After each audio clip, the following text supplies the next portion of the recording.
This is really interesting, though. Gimenez in the headlines, yes, for his goal for a possible Alvaro Morata move from AC Milan to the Turkish league, with Galatasaray. Fabrizio Romano reporting over a potential permanent transfer for the Spanish striker. This move could mean Santiago Giménez is closer than ever to finalizing his transfer from Feyenoord to Serie A with Milan.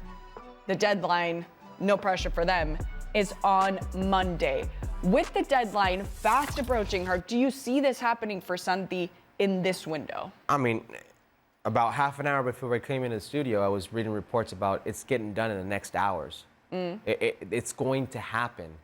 And the more and more you see how Milan are pushing for this, and you see where the reports of Feyenoord's number, that 40 million euros is, and them coming closer to it, you think, well, it's bound to happen. And now you're seeing reports of Sergio Conceição butting heads with Morata, Morata being shipped off to Galatasaray. I know it surprises you that Sergio Conceição is butting heads with somebody, but no. The 9 is gone. So who are they going to rely on? Tammy Abraham? Who are they going to rely on? Luka Jovic?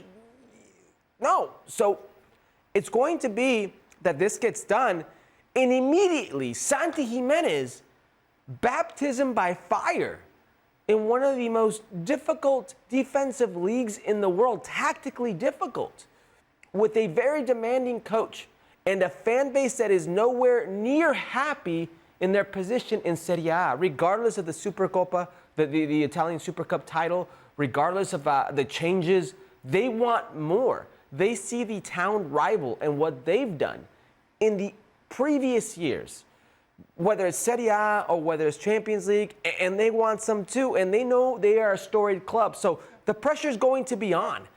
And I'm nervous for a player like Santi Giménez coming into a situation like this. But we were talking about this earlier on Ahora Nunca, and Mao said, if you don't want to go and play at a club like Milan, what are you doing playing in Europe? This is exactly what you signed up for. It's exactly what you want. So while maybe a baptism by fire, it's that situation that maybe only comes around once in a lifetime for a player like Santi Giménez. And if it gets done, in the immediate, everybody wins. Feyenoord gets the 40 million that they were asking for. Milan get the 9 they were looking for. Santi gets his big team.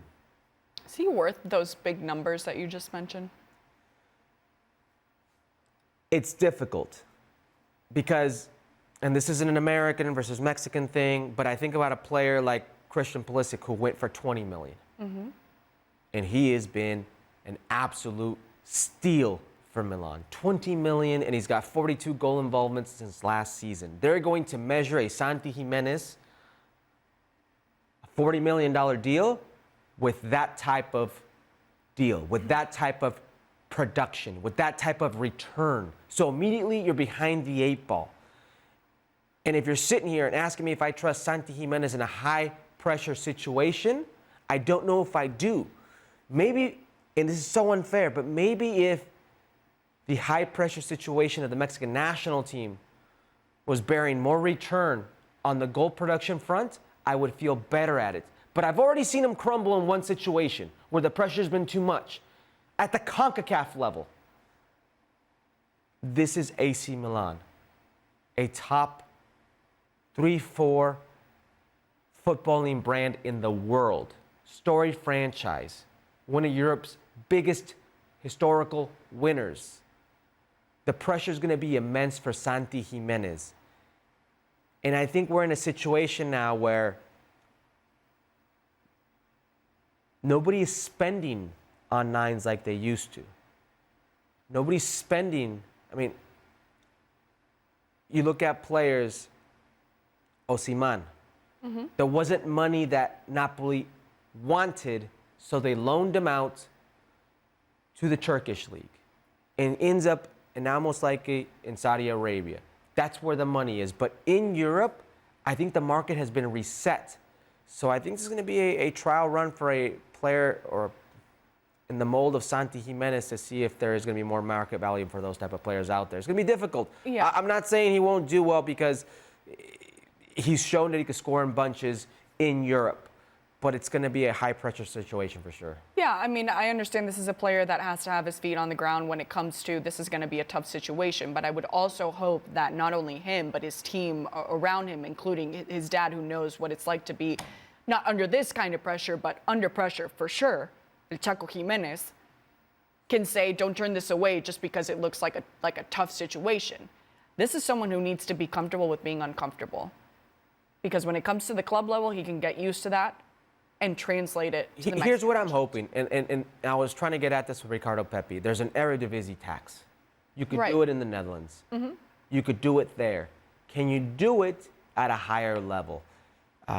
When you talk football in the Eredivisie, and they talk about that tax because the defending is lax. It's an attacking league.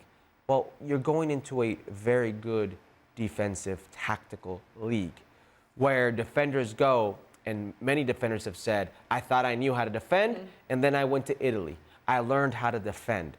It's going to be harder on all fronts, not only pressure, but also inside the game. And I don't know if Milan is equipped right now, I believe they're 8th or 9th in the Serie A, to give him and facilitate him with the service he requires to be effective there. And then if things aren't going where, have the patience to not just pull the plug and go elsewhere. And I went back to Luka Jovic, who's, I believe, now 3rd in that depth chart at the 9th position. A few seasons ago in the Bundesliga, killing it. Goes to Real Madrid, didn't go so well. And now he seems to be forgotten about. I don't want that to happen to Santi Giménez. Yeah, I mean, I find it very difficult that he could be forgotten so quickly, especially at the Mexican level when it comes to the 2026 World Cup. But that's a debate that we can have in the future if he were to make this move. We won't charge you an Eredivisie tax, don't worry, but we will give you Eredivisie action that you can watch on ESPN+. Ajax against Feyenoord, Sunday, 8:30 a.m. Eastern. We'll see you there.